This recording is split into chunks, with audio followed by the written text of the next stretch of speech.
इस खास एक्सप्लेनर में आपका स्वागत है।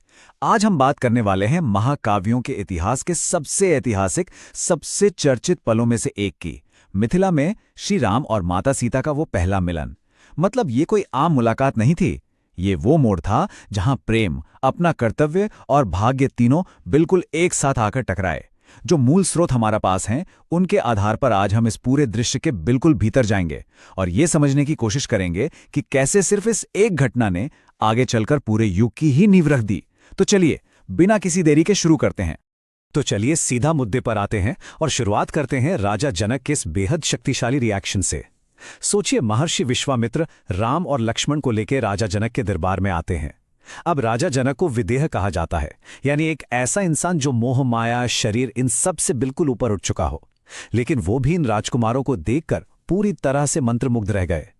एक वैरागी राजा का ये कहना कि उनके मन में अचानक अनुराग की तरंगें उठ रही हैं, ये साफ दिखाता है कि उन राजकुमारों का तेज कोई साधारण सा आकर्षण नहीं था।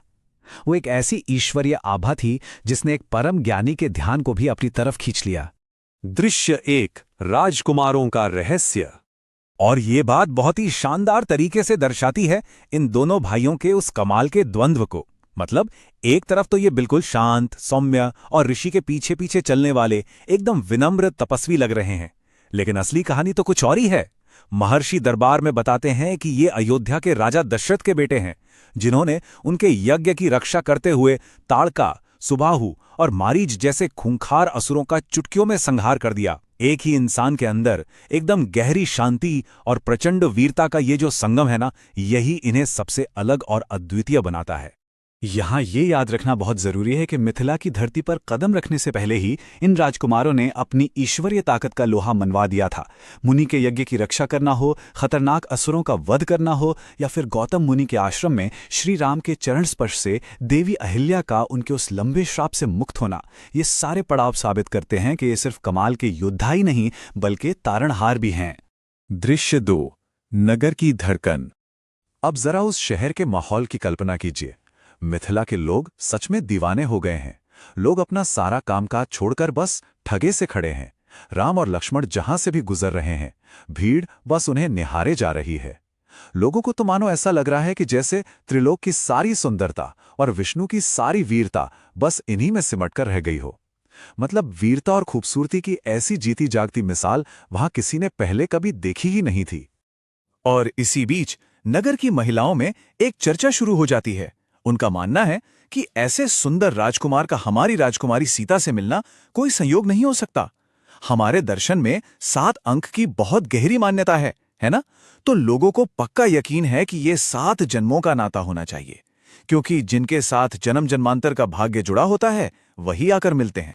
लेकिन यहीं पर कहानी में आता है एक नया मोड़। एक तरफ पूरा नगर चाहता है कि राम और सीता का विवाह हो जाए, लेकिन सामने एक नामुमकिन सी चुनौती खड़ी है, आगामी स्वयंवर। नागरिकों के मन में ये भारी चिंता और तनाव है कि क्या फूल जैसे कोमल दिखने वाले ये राजकुमार भगवान शिव के उस अत्यंत भारी और विशालकाय धनुष को उठा भी पाएंगे, जिसे आज तक बड़े बड़े बलवान टस से मस नहीं कर सके। दृश्य 3, पुष्प वाटिका में मिलन। इस ऐतिहासिक मुलाकात से ठीक पहले हमें उस वक्त की एक अहम परंपरा को समझना होगा। विवाह से पहले अविवाहित कन्याएं गौरी पूजन किया करती थीं, तो सीता जी इसी विधान को पूरा करने, ताजे फूल चुनने, माता गौरी को अक्षत, धूप, दीप अर्पित करने और एक योग्य जीवन साथी की प्रार्थना करने के लिए पुष्पवाटिका यानी शाही बगीचे में आई हुई हैं। अब इस परिस्थिति में जो बात सबसे ज्यादा दिलचस्प है वो ये है कि ये मिलन कोई पहले से तय की हुई घटना बिल्कुल नहीं थी। ये तो 2 समानांतर कर्तव्यों का परिणाम था। एक तरफ सीता जी अपनी पूजा के लिए फूल चुनने आई हैं और एकदम उसी समय राम और लक्ष्मण अपने गुरु विश्वामित्र की पूजा के लिए फूल लेने उसी वाटिका में मौजूद हैं। बस सोचिए, ईश्वर के प्रति भक्ति का एक बहुत ही साधारण सा काम एक कितने बड़े देवीय मिलन का मंच तैयार कर रहा था। वाटिका में एकदम गहरा सन्नाटा है। दोनों भाई अपना काम कर रहे हैं और अचानक एक बहुत ही सिनेमाई पल आता है। उस सन्नाटे को चीरती हुई चूड़ियों और पायलों की एक हल्की मधुर सी झंकार गूंजती है। श्रीराम के लिए ये कोई आम ध्वनि नहीं थी।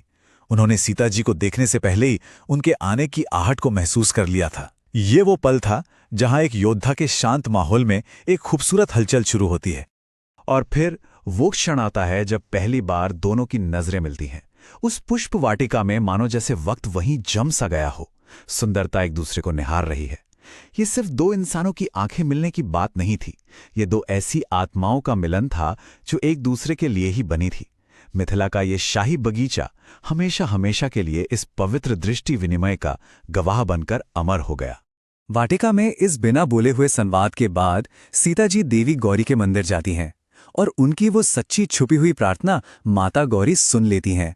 देवी स्पष्ट रूप से ये वरदान देती हैं कि जिस पर तुम्हारा मन रम गया है, जो इतना सहज, सुंदर और करुणा से भरा है, वही वर तुम्हें प्राप्त होगा।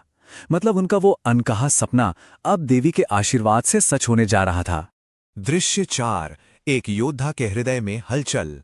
अब यहां एक बहुत ही गहरा सवाल उठता है। जरा सोचकर देखिए, एक ऐसा इंसान जिसने सालों तक कठोर तप किया हो, जिसके लिए अनुशासन ही सब कुछ हो, उसके उस अनुशासित मन की शांति को अचानक उत्पन्न हुआ ये अगाध प्रेम कैसे प्रभावित करेगा? एक योद्धा के दिल में जब पहली बार प्रेम दस्तक देता है तो अंदर क्या तूफान मचता है?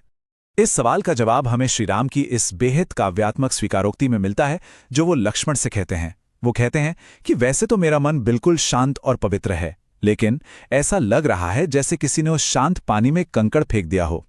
उनके अंदर अब भावनाओं की लहरें उठ रही हैं और हर एक लहर में उन्हें बस सीता की ही छवि दिखाई दे रही है।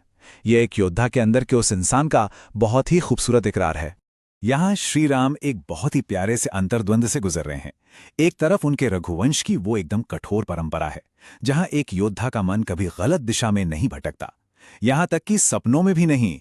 और दूसरी तरफ उनका ये नया नया प्रेम में डूबा हुआ दिल है, जिसका हाल ये है कि जब वो आसमान में चंद्रमा को भी देखते हैं तो उन्हें लगता है मानो स्वयं सीता ऊपर से झांक रही हों। उनका वो सख्त अनुशासित मन अब पूरी तरह से इस प्यार की गिरफ्त में आ चुका था। और इसी के साथ हम इस विश्लेषण के आखिर में एक बहुत ही दिलचस्प विचार पर आकर खड़े होते हैं। एक तरफ प्यार की ये बेहद खूबसूरत कोमलता है जिसने एक अजय योद्धा के दिल को गहराई से छू लिया है, लेकिन दूसरी तरफ स्वयंवर की वो कठोर सच्चाई है। तो क्या प्रेम के इस नए वजन से भरा हुआ ये सुकोमल राजकुमार भगवान शिव के उस असंभव से दिखने वाले धनुष को उठा पाएगा?